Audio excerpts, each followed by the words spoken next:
श्री तोल तिरुवामावलन जी, श्री तोल तिरुमावलन। மாண்புமிகு அவைத் தலைவருக்கு வணக்கம். இந்த அரிய வாய்ப்பை எனக்கு வழங்கியமைக்காக என்னுடைய நன்றியை உரித்தாக்குகிறேன். அரசமைப்பு சட்டம் ஏற்கப்பட்டு 75 ஆண்டுகளை தொட்டிருக்கிற நிலையில் அதை கொண்டாடும் வகையிலே 2 நாட்களாக இந்த அவை புரட்சியாளர் அம்பேத்கர் அவர்களை போற்றிக் கொண்டிருக்கிறது. புரட்சியாளர் அம்பேத்கர் அவர்கள் 3 ஆண்டு காலம் அல்லும் பகலும் அயராது உழைத்து ஒரு புதிய இந்தியாவை, சமத்துவ இந்தியாவை கட்டமைப்பதற்காக இந்த நாட்டுக்கு ஒரு அருட்கொடையாக வழங்கிய சட்டம்தான் இந்திய அரசமைப்பு சட்டம். இது வெறும் சட்டம் மட்டுமல்ல, புதிய இந்தியாவை கட்டமைப்பதற்கான கோட்பாடும் ஆகும். இந்திய அரசமைப்பு சட்டத்தின் முகப்புரை அதை விளக்குகிறது. இந்திய அரசமைப்பு சட்டத்தின் முகப்புரையில் நாம் எத்தகைய இந்தியாவை எதிர்காலத்தில் கட்டமைக்கப் போகிறோம் என்பதை உறுதிப்படுத்தி இருக்கிறார்கள். சோசலிசம், செக்யூலரிசம், புளூரலிசம் மற்றும் ஃபெடரலிசம் என்கிற இந்த 4 கோட்பாடுகளும் இந்திய அரசமைப்பு சட்டத்தின் அடிப்படை கூறுகளாகும். அவை மட்டுமின்றி நீதி, சுதந்திரம், சமத்துவம், சகோதரத்துவம் ஆகிய 4ம் புதிய இந்தியாவை கட்டமைப்பதற்கான தூண்களாகும். இவற்றை பாதுகாப்பதுதான் இன்றைய சவாலாக நம் முன்னால் இருக்கிறது.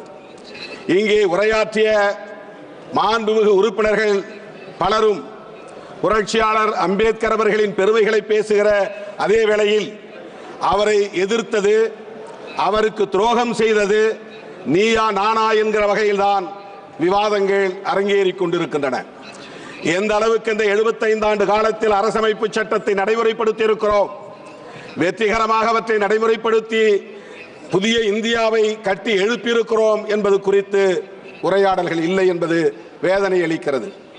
புரட்சியாளர் அம்பேத்கர் அவர்கள் இந்த அரசமைப்பு சட்டம் ஏற்கப்படுவதற்கு முதல் நாள் 1949 ஆண்டு நவம்பர் திங்கள் 25ஆம் நாள் அரசியல் நிர்ணய சபையில் ஆற்றிய உரை, இறுதி உரை வரலாற்று முக்கியத்துவம் வாய்ந்தது. 3 ஆண்டு காலம் அரும்பாடுபட்டு உழைத்து உருவாக்கிய அந்த அரசமைப்பு சட்டம் குறித்த கவலையை அவர் வெளிப்படுத்துகிறார். வருகிற 1950 ஜனவரி 26 அன்று இந்த தேசம் ஒரு குடியரசாகிவிடும். அது மகிழ்ச்சி அளிக்கிறது. ஆனால் இந்த தேசத்தின் எதிர்காலத்தை எண்ணி நான் வேதனைப்படுகிறேன். அரசியல் ஜனநாயகத்தை வென்றெடுத்து விட்டோம், ஆனால் சமூக ஜனநாயகம் கேள்விக்குறியாக இருக்கிறது. பொருளாதார ஜனநாயகம் கேள்விக்குறியாக இருக்கிறது. இவற்றையெல்லாம் எப்படி நாம் நடைமுறைப்படுத்த போகிறோம் என்கிற வேதனையை அந்த உரையிலே பதிவு செய்திருக்கிறார். சுதந்திரம் இல்லாமல் சமத்துவம், சகோதரத்துவம் இங்கே நடைமுறைக்கு வராது. சமத்துவம் இல்லாமல் சுதந்திரமும் சகோதரத்துவமும் இங்கே வெற்றிகரமாக இயங்காது. ஆகவே இவை ஒவ்வொன்றையும் தனித்தனியே பிரித்துவிட முடியாது.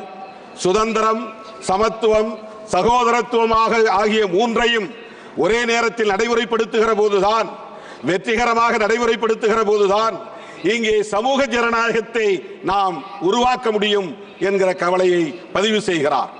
அதற்கு இங்கே தடைகளாக இருப்பவற்றை தூக்கி எறிய வேண்டும் என்று சொல்லுகிறார். சகோதரத்துவம் இல்லாமல் சமத்துவம் இல்லை. நாம் அனைவரும் ஒரே குடும்பத்தை சார்ந்த உடன்பிறப்புகள் என்கிற உணர்வை பெற வேண்டும். இது தேசம் என்கிற ஒற்றை வடிவத்தை இன்னும் பெறவில்லை. இது தேசமாகவே இல்லை. ஆகவே நாம் அனைவரும் ஒரு தேசிய இனம் என்று கூட சொல்ல முடியாது. அப்படிப்பட்ட நிலையிலே சமூக ஜனநாயகத்தை வென்றெடுப்பதற்கு புரட்சியாளர் அம்பேத்கர் அவர்கள் பல்வேறு யோசனைகளை சொன்ன அதே வேளையில் தன்னுடைய ஆழ்ந்த வருத்தத்தை பதிவு செய்ததை இங்கே நான் பதிவு செய்ய விரும்புகிறேன். இங்கே எதிர்காலத்தில் வர இருப்பவர்கள் நாட்டை விட மத நம்பிக்கைகள் மேலானதா அல்லது மத நம்பிக்கைகளை விட நாடு மேலானதா என்ற கேள்விக்கு யார் விடை சொல்ல போகிறார்கள்? ஒருவேளை நாட்டை விட மத நம்பிக்கைகள் மேலானது என்று கருதினால் இந்த தேசம் மீண்டும் சுதந்திரத்தை இழக்க நேரிடும்.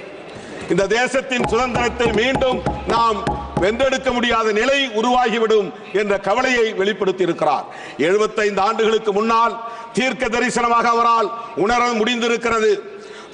மத நம்பிக்கை உள்ளவர்களின் கைகளில் ஆட்சி அதிகாரம் சிக்கிக் கொண்டால் நாட்டை விட மத நம்பிக்கைகளே மேலானது என்பதை அவர்கள் உறுதிப்படுத்தக்கூடிய நிலை உருவாகும் என்பதை இங்கே சொன்னார். புரட்சியாளர் அம்பேத்கர் சொன்னது இங்கே இப்போது நடைமுறையில் இருப்பதாகத்தான் நம்மால் உணர முடிகிறது. புரட்சியாளர் அம்பேத்கர் அவர்கள் வாழ்ந்த இடத்தை சர்வதேச நினைவகமாக மாற்றியிருக்கிறீர்கள். அவருடைய உடல் எரியூட்டப்பட்ட இடத்தை அங்கே 433 அடி உயர சிலையை நிறுவியிருக்கிறது உண்மைதான்.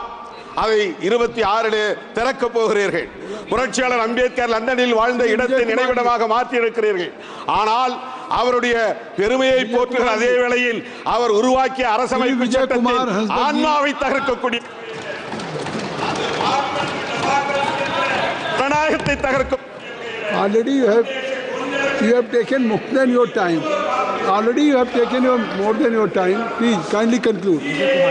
Vijay Kumar Hasdak ji, please. Vijay Kumar.